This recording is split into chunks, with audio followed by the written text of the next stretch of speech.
Wow, what a full house.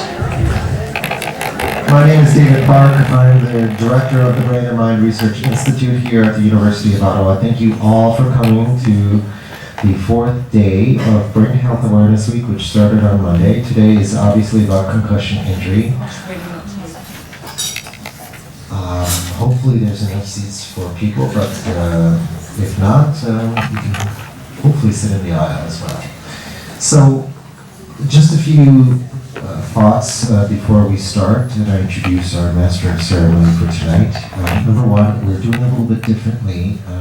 For those of you who attended the previous days, we're obviously having it in this auditorium, and we do this for several reasons. One is because, in deference to some of the members of the audience, to have a venue which is more enclosed and a bit more quieter than out there in the atrium. Number two, you'll also notice it's the format's going to be a little bit different in that, unlike most scientific talks, there will be no slides. And in fact, I will not even introduce the infamous Brain and Mind video. Yes, some of you have seen it. It's sort of in the fourth day in a row. We won't do that. We won't have any slides. In fact, we'll rely on the amazing expertise of our Master of Ceremony to glean the information from our expert panel. So, thank you. So, just a brief word, because there is no video, I do want to mention a little bit about the Brain and Mind. So, the Brain and Mind Research Institute is really an endeavor by the university to reach out to the hospital partners and the different faculties within the university, and it's really a partnership, and it's really geared towards looking at brain, the healthy brain, and the injured brain, and trying to figure out how to solve some of the very incredibly difficult problems, including concussion injury, that we're gathered here today to learn about. And concussion injury is really, really important, so I have to be honest, as the director 2.5 years ago, it wasn't really top priority. And one of the things that came out about as I went out into the community, both scientific and also the Ottawa community, was the sense of urgency that was required to really do something about concussion injury. And the Brain and Mind is nothing but responsive, and in fact, what happened out of all this meetings and people coming to me was the concussion injury group. So these are a group of very dedicated individuals who have links to concussions, who actually work very closely with the researchers to set research agendas, help with the research, and also support the funding of the research that is required for concussion injury as a whole. And I am, as director, I'm also a researcher, but I'm also a part of this community, and concussion really does impact me as well. So my wife is a mountain biker, and she had an injury, and her symptoms lasted for about a month, and we were all very, very worried. Luckily it went away, and she was the lucky one, right? But we don't know why she's lucky, and others may not be so. And every time my 7-year-old goes out to play hockey in the Ottawa Centre Minor League, as a novice player, I clench my fists because I'm worried what's going to happen to him. So it affects us all. It affects us in different ways. So with that, let's go on with the program. I'd like to really introduce you to our Master of Ceremony. So the name Anna Karina Tabuniar might sound familiar to some of you. You may remember her news reports on CJOH, CTV, CBC, and CNN. Anna Karina describes herself as a recovering journalist.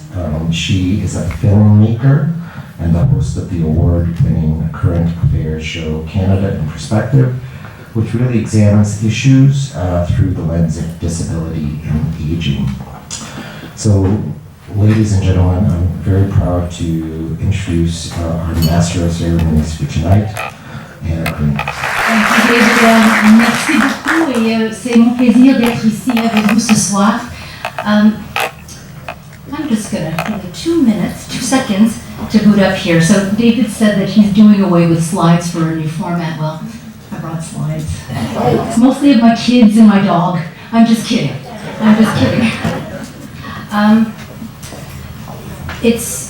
I was very honored when David asked me to be part of this, to get to know more of the very important work that the researchers are doing here to improve lives of patients. And it also gives me an opportunity to meet such an incredible community. I'm told that many of you are here because you've been touched directly by concussion. And it's because of you and your loved ones, your families and friends. You were really the seed of tonight's event. It was because of your drive and your dedication that brought research together like David Park to have this event. And I know that there are gaps between diagnosis and treatment that need to be closed, and that's why we're here. This is my agent. Thank you very much. This is really a grassroots movement, as Dr. Park explained to me, and this is very rare in the medical community that the patients, the families get together and say, hey, we need something to be done, and you're doing it. And today is one of those initiatives. I want to kick off today with a very personal story. It's someone who's here to remind us about the people that you represent, the people that you were serving. My agent once again. Cheryl Ozen-Dyer is an Ottawa native. She was active, she was well-traveled, but in 2014, the unexpected happened. She took a fall, a very bad fall that changed her life and left her concussed. Please welcome Cheryl Ozen-Dyer.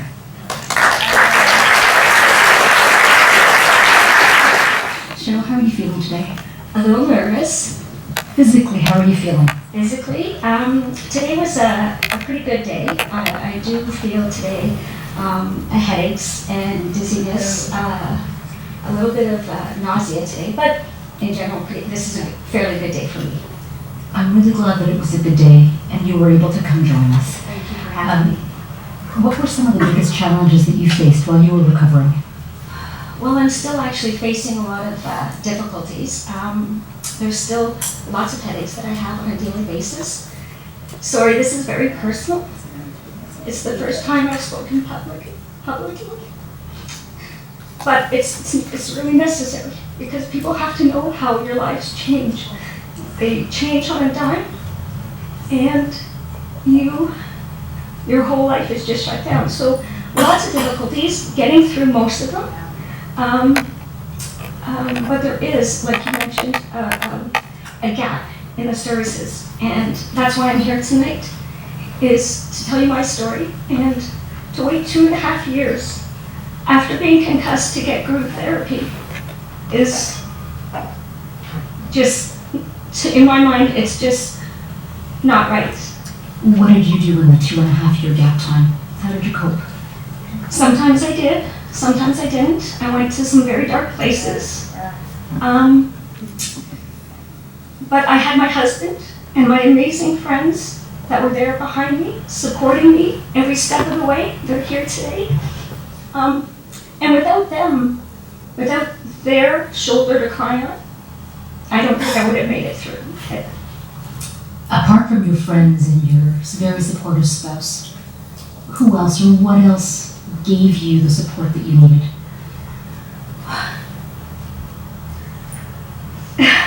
I don't even know how to answer that because when I went to my doctors, when I was concussed, she didn't even know what to do with me. She had no idea. Unfortunately, it was a friend who was concussed a few years prior to me that had all the resources for me, and the first thing she said was, get in to see Dr. Marshall. Get in to see Dr. Marshall. And it took about a year seeing my doctor before she made that referral, and it took about a year and 3 months before I got in to see the clinic and know that I'm not alone and that there's so many other people out there. And through them, thank gosh, because they put me in a program, and I just recently started some group therapy, which I've been asking for therapy for about 1.5 years. And because our financial restraints, because I lost my business, and haven't worked for almost 3 years. Finances weren't, I had to sort of decide, do I want to work on the emotional part or the physical part? And so I decided to work on the physical part and to get through that, because getting through the migraines for a year and a half were just unbearable. These are going to be tears of joy. Yes, Okay. absolutely. So tell us, what would you like to share in your story from your experience that would be of help to some of these people? No, you're not alone. Please know that. Know that there's help. Seek a friend until we get this resolved, until we can eliminate the weight. Find a support system, whatever system that may be it a friend, a spouse, partner, a dog, whatever it is, your faith. Just find something that you can hang on to, because there are so many dark places that you go. But be strong, because you will come out stronger for it. And I know I will. I know once I get through this, I'll look back on it and say, wow, I did it. It's been quite the journey. It has been an interesting journey for sure. You mentioned the name Dr. Marshall, and we were lucky enough to have him here in the audience. Can you share with us some of the things that he did for you? So Dr. Marshall has a few other doctors working with him, and I'm really sorry, but I can't really remember her name, how to pronounce it, but it was Dr. V. Yes, thank you. And she was fantastic. She set out she did about 2.5 hour interview with me, and sort of suggested things that she thought would help me carry on with my treatment and so forth. So I did, and every recommendation that she suggested I went through, and I did exactly that. I saw her about a month ago, and she was very happy with the progress and sent me with some more goals and stuff to do. So, the thing with concussions is you really need a routine.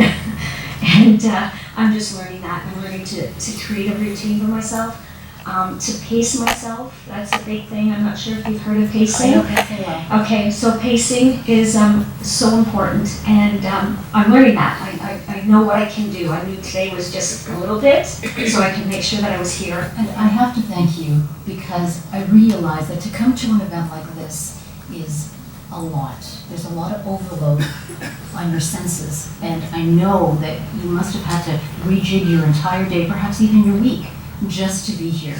And then to have the courage to share your story with us, I'm so thankful. Thank you. Thank you. Thank you so very much. Thank you so much.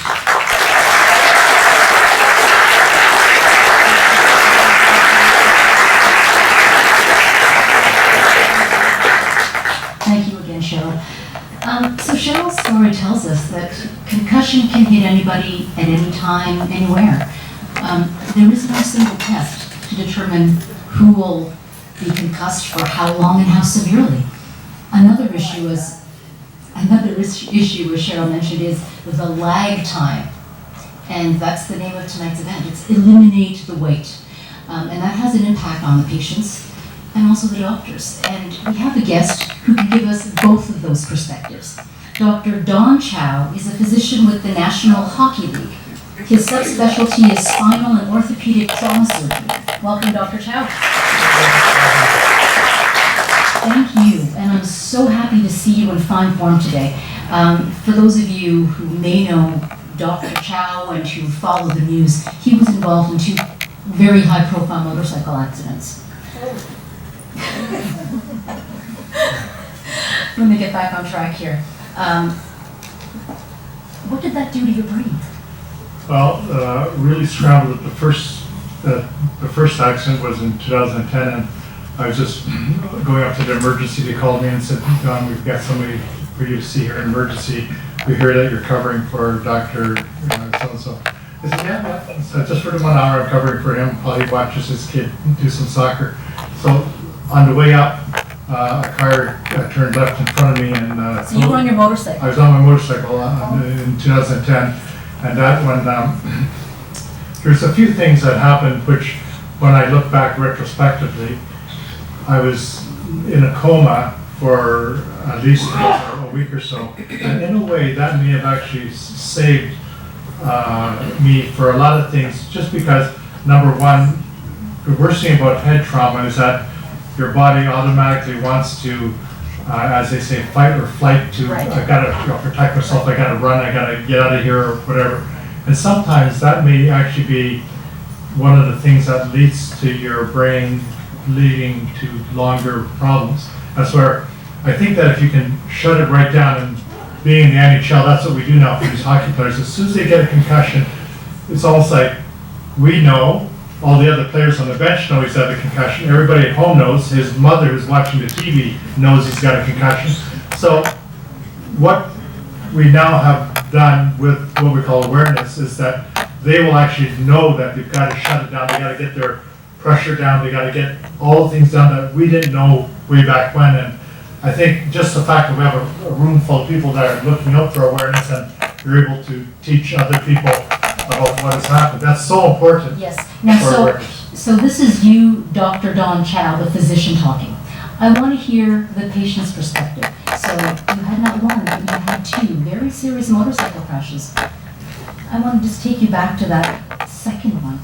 What was that like for you, to be on the receiving end? Okay, well, the second one, I did lose consciousness. I was awake the whole time. And the witnesses said, there you are trying to tell people to stay back because I just filled up my beautiful Harley Davidson with gasoline at the gas station. I just came out of the gas station. And when the bike got knocked over, I broke the collarbone and 4 ribs.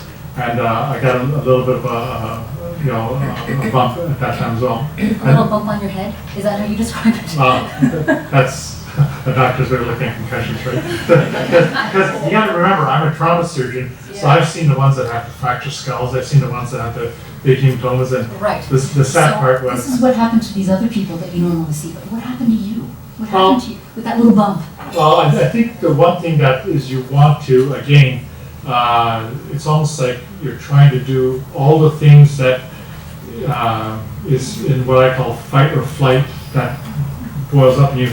And that one actually maybe, in my mind, maybe why the symptoms lasted longer in my second concussion, because there was nobody there to say, Don, you hit your head, just shut it right down, just rest, take it easy, get your blood pressure down, and take care. But now we're learning all these things, watching people who've had concussions. And the one good thing about being in the NHL, watching all these concussions, is we track them like a fine-tooth comb.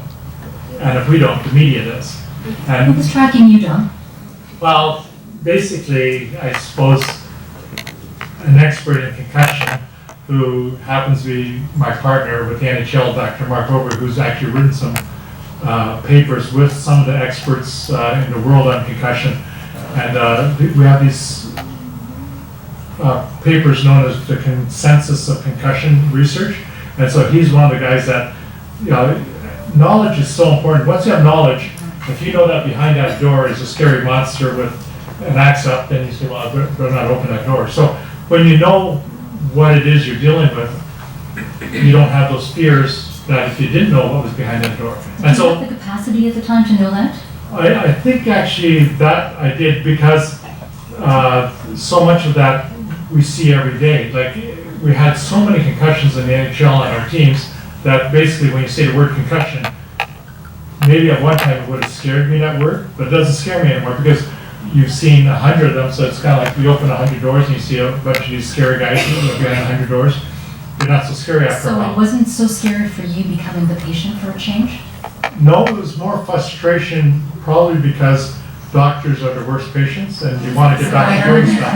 And basically that's where it really helps to have people that actually kind of tell you, put you in place. And of course, for me, I think in the big first accident, I thank a physiotherapist, I don't know if she's Joan Hurd, maybe but she was unbelievable at the rehab center.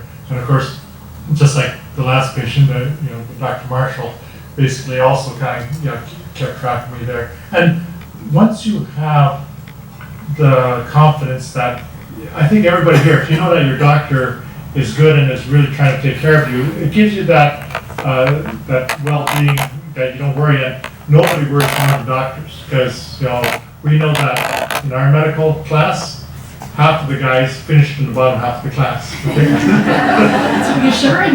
Or I should say 50% finished in the bottom half of the class. Don, what did you notice about the gaps in concussion treatment and care? Well, basically, even in the last 2 to 3 years, there's been so much that is awareness of concussions. And if you think about that, okay, how many of these group gatherings have we had before? Not many, right? So, and right now we want to get the word out. People that had a concussion can tell other people, this is what I experienced. But when you have a consensus of this is what people have been going through, and we actually are doing more public education. You look at all the Pee Wee hockey teams, the Bantam hockey teams, all of those kids know whether or not one of their teammates had a concussion now. Why? Because they know the signs, they know he's not normal, they know that he's had something. Nobody says, what's wrong with Johnny? The kids will actually say, hey coach, I think Johnny's got a bit of a concussion here. And that's the way that even right now, when you watch NHL hockey, almost all the parents of the NHL players, you know that they're going to be on the guy's phone very soon, saying, Daryl, I know you had a concussion. It's so obvious on TV. I saw it. And before at one time you'd say, oh, he was a little bit dazed or he saw stars for a while. Now we are smart enough to know that a little concussion can have a big impact if you don't shut them down soon. And I think our treatment now is so much better because we have a track record of, we watched all of these people with concussions and we kept data on them. And this is where all this research is so important to be able to get the funding to analyze that data. The problem with some data sometimes, if you don't analyze it properly with the proper techniques, then you get a lot of misconceptions.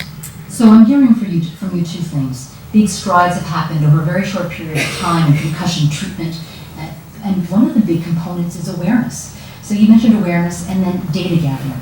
And so this is why we're here, is to, in our next couple of speakers, we'll be talking about some of the strides that we've been making. So apart from the awareness angle, what more needs to be done?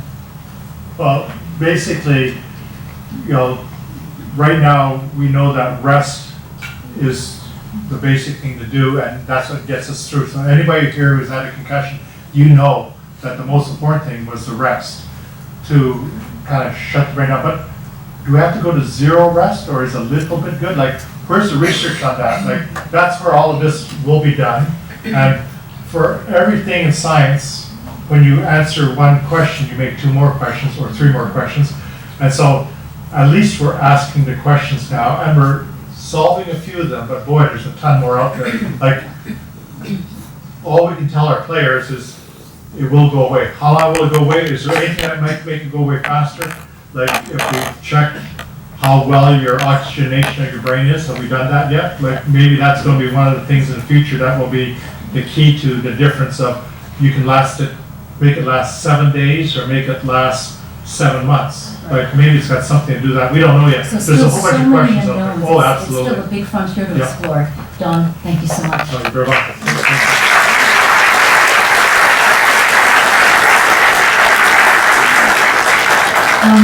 So it seems like there's a bit of a fan club for someone by the name of Dr. Shawn Marshall, because we've heard his name more than twice already. So who is he? He is the medical director of the Traumatic Brain Injury Rehabilitation Centre. He manages the in- and outpatient clinics at the Ottawa Hospital Rehabilitation Centre, and I'm told that he's one of this country's leading researchers in concussion rehabilitation. Welcome, Dr. Shawn Marshall.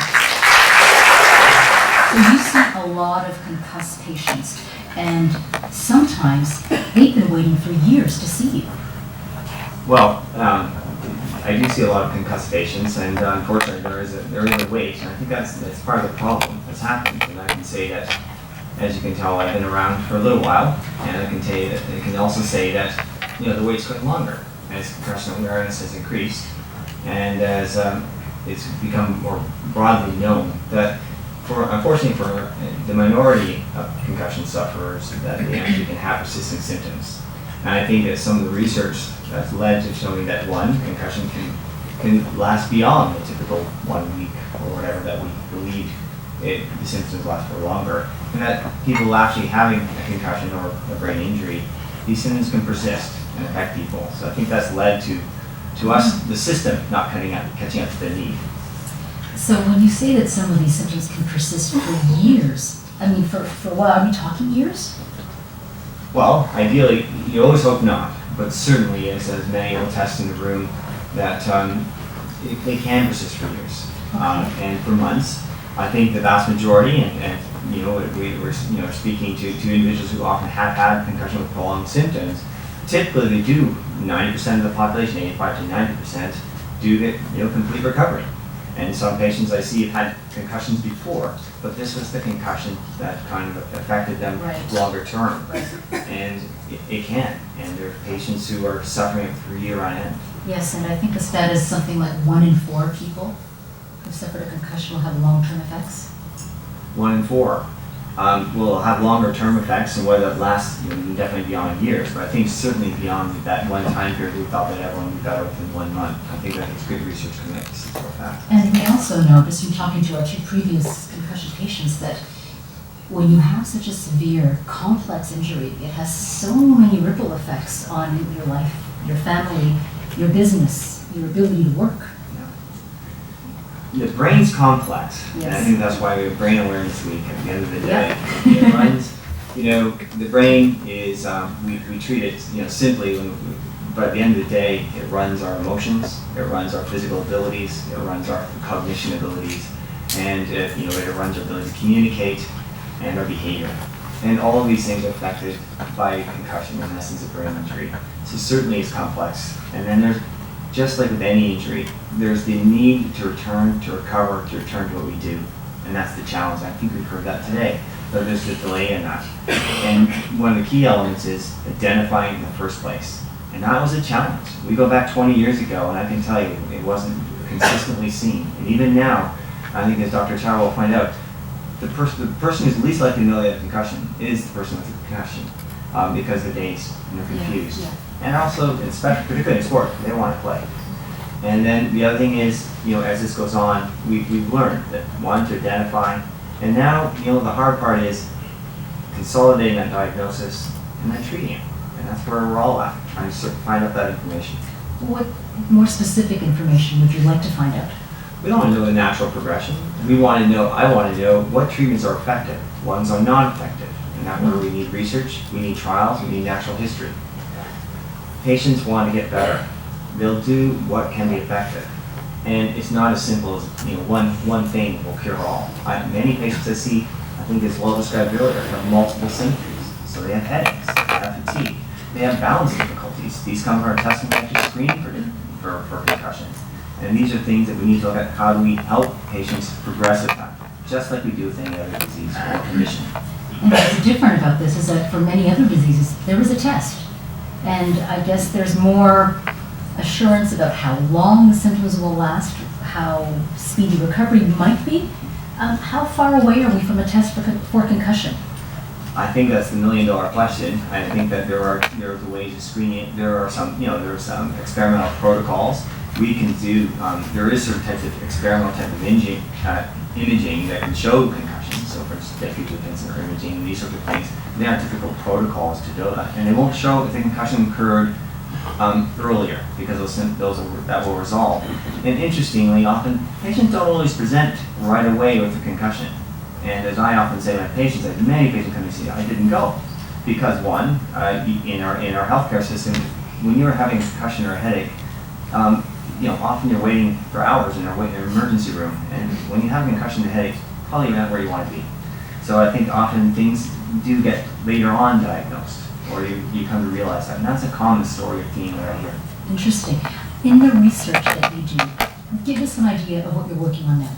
Well, I think that there's research in different areas, and I think the one thing about eliminating the waste, what the message is really coming from the consumer, the stakeholder, and the message I'm getting and that we're getting is that system.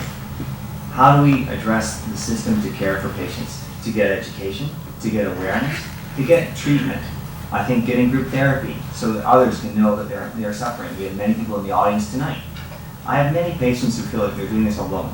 They look good, there's no marker that you've had a concussion or a brain injury, and often you're thinking, is it me? Is it wrong? And that's where people are at. It's nice to actually have a broken leg. You've got this nice x-ray. Yes, it's broken, we can fix it. No one's going to contest that. And you're limping with a nice cane and a big cast. With concussion, it's hard to recognize. It's also hard to understand.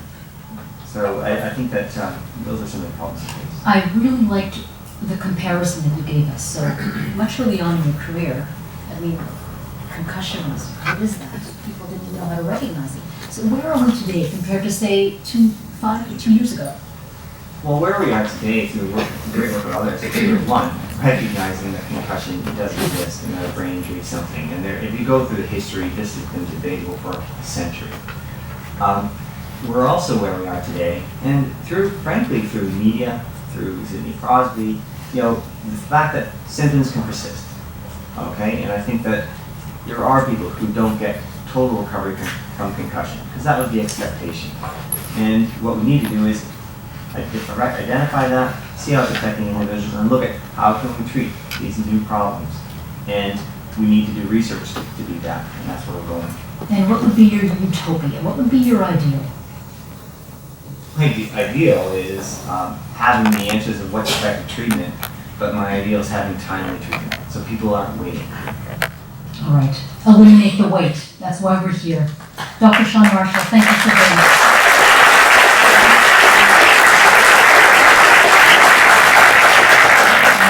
Please apologize me. I apologize to you because my phone was going off. I should have put it on airplane mode, and I asked you to do the same, so I don't rudely interrupt. Concussions in children and athletes have been in the news quite a bit.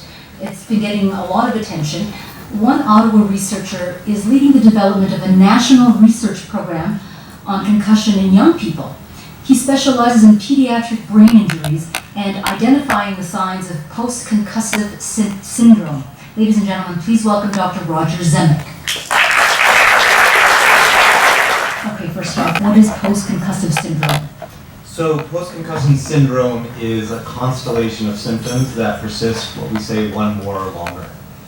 1 more or longer? 1 month or longer. 1 month or longer. So you have to have 3 or more symptoms, and symptoms can happen in 4 major realms. It can be physical, so you could have changes in headache or nausea.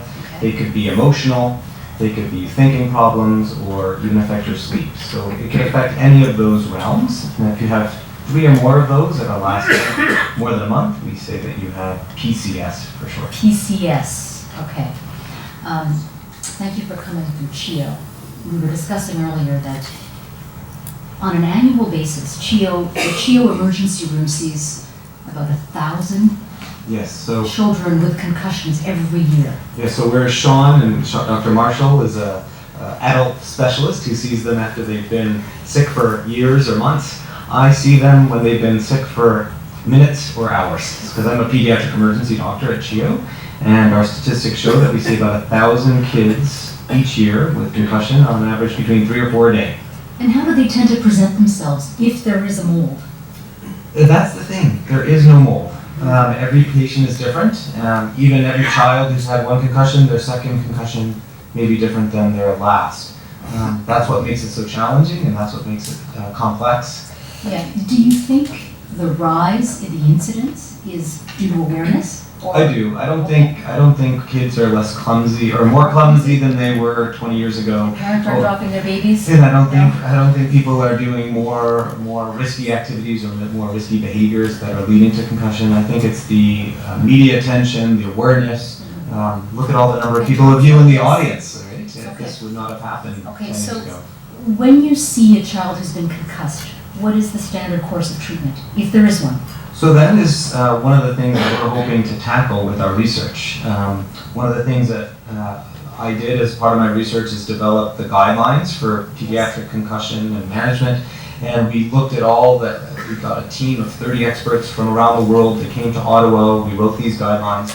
And we looked at all the literature, what was out there based on existing research, and gave recommendations on how we can best manage. The problem is, while some of that research is based on really good, well-designed clinical trials where patient A got one thing, patient B got the other, and we compared them, unfortunately a lot of the literature on concussion, because it's still such a new topic, it's mostly based on expert opinion or very small trials. So the current management is to address the current symptoms. So what we're doing is we're going at it piecemeal, in the sense that if a patient's having a headache in the emergency room, we treat their headache. If they're having some dizziness, we maybe address the dizziness. And that's where we're at right now. We're still searching for that magic treatment that can affect the entire constellation of their symptoms. And what will it take to get there?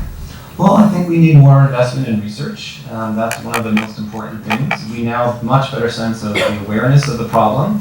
We know that the numbers are increasing. One of the research projects that we recently completed showed that the number of concussions in children in Ontario has quadrupled in the past decade. And 3 of them are my kids.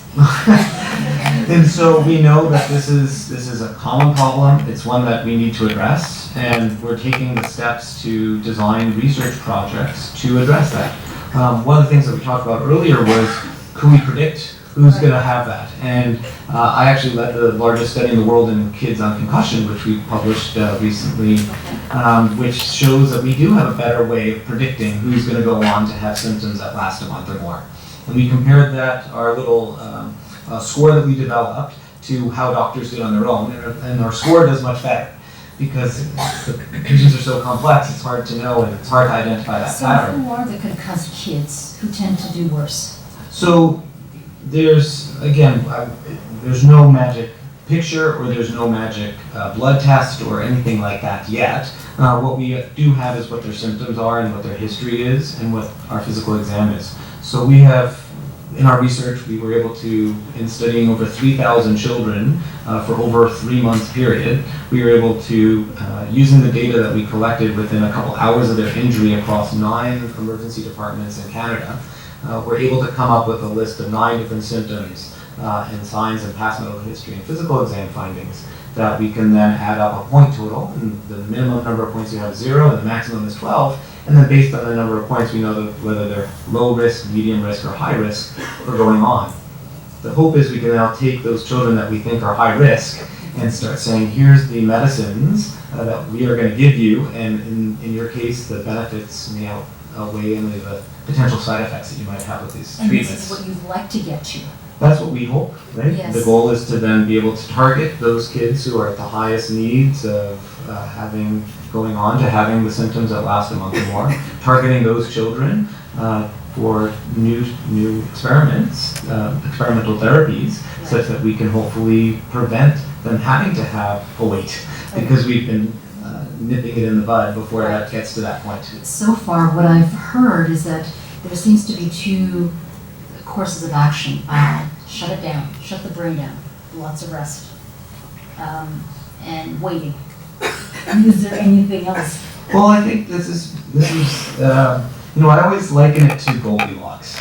Goldilocks. Everything in life goes back to the nursery tales we learned as a kid. And Goldilocks is a perfect example because, like most things in life, you don't want them too hot or too cold. You need them to be just right. And I think one of the things with concussion is that there's been a historical, if you go back 15, 20 years, I'm sure Dr. Chow can talk about what it was like to be a doctor on the NHL sidelines, when it was, don't worry, get right back in there, don't worry about it. And maybe that's too cold.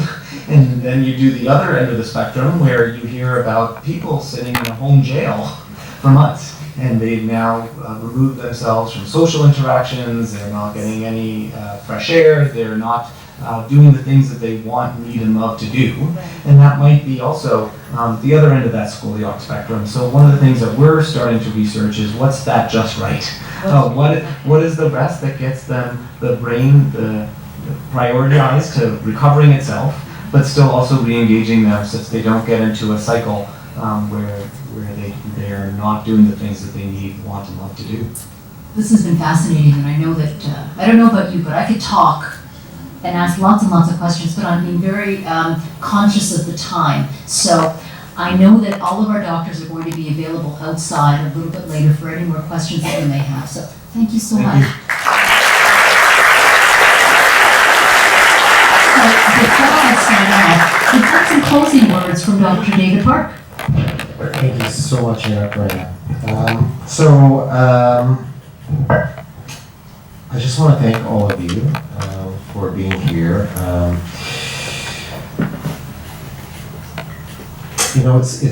It's really incredibly important that you participate as a community in your own health care. And part of that, I think, is the fact that you also need to understand that the improvements in healthcare really come with your guidance and support of the incredibly dedicated people, some of whom you've heard today, who are working on the system or working on the research to do all that's required. So I urge all of you to learn more and to please support in any way that you can, in small ways. Today, this is our only fundraiser that we have all week, and this is really to support what I think is an incredibly important part of the brain and mind, and that is to fix the system and do more research on concussion injury. I wanted to take the last few moments to really acknowledge one person. So as I told you before, concussion injury wasn't really on my radar. And it was really through some incredible efforts by one individual in the community in particular that really started this whole notion of getting things started for us at the Brain and Mind in reference to brain concussion injury. And so one person can make a difference, and this person was completely compelling in telling me what I needed to do. So I did it. So Jane, please come down.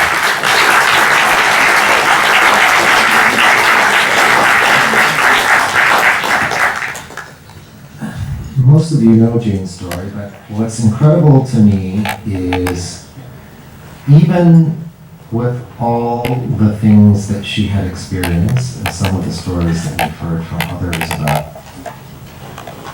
concussion and the side effects of concussion, even with all of that, the loss of energy, et cetera, Jane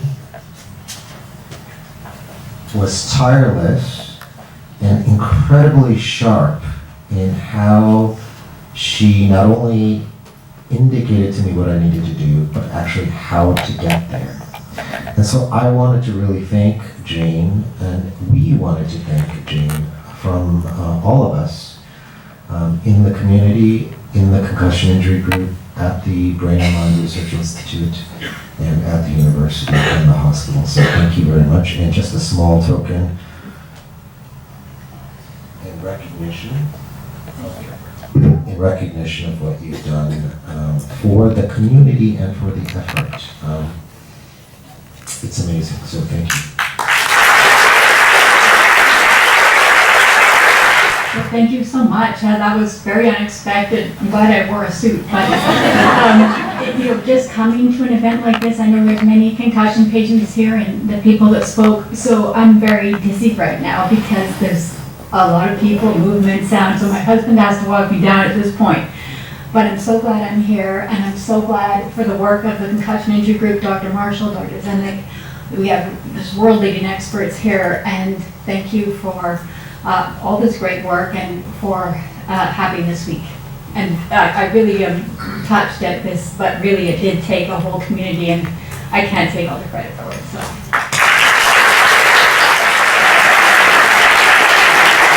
I invite you all to stick around, not here, but to migrate over to the atrium, to continue to mingle, to continue to network and offer one another support, and to pick the brains of our renowned experts here. Now, remember, today is, yes, to raise awareness, and also to raise some very much needed funds. I'm told that the goal is $50,000. There's a silent auction up there, so we invite your contributions to that. A couple of things. There's, for you hockey fans, there's a signed stick that was used by an Ottawa senator. There's also, for you Habs fans, a jersey signed by Larry Robinson. And for you non-hockey fans, there are a couple of hotel stays, and there's some whitewater rafting and adventure tours. You know, Christmas is coming around the corner, they would make an excellent Christmas gift.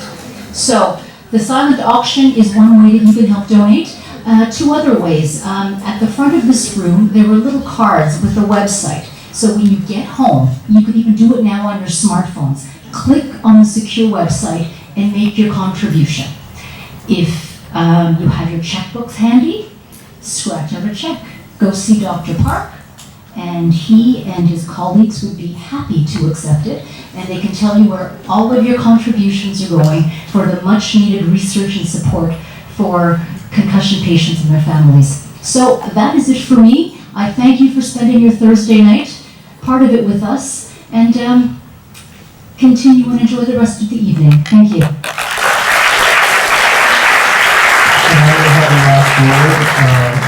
Really thanking Karina for doing such an amazing job. Thank you. You were just truly incredible. You know what, I have to tell you, I totally get the symptoms and I totally understand the pacing and the not being your normal, because I had a neurological illness too. So I get it. And it's a journey that you're going through.